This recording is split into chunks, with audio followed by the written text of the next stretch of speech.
نصيحتي الأولى: عيونكم على فلسطين.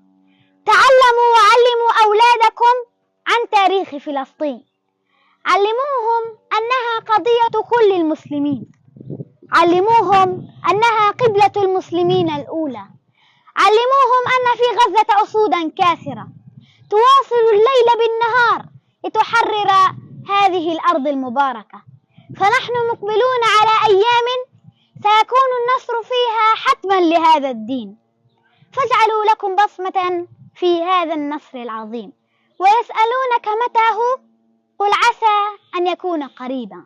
في ختام كلمة، إن شاء الله عند أبواب القدس بإذن الله. إن شاء الله. إنه لفخر عظيم لي أن أنوب عن هذا الولد البطل العملاق في إعطاء ما رغب في أن يعطيه من وسام إلى محمد العوضي.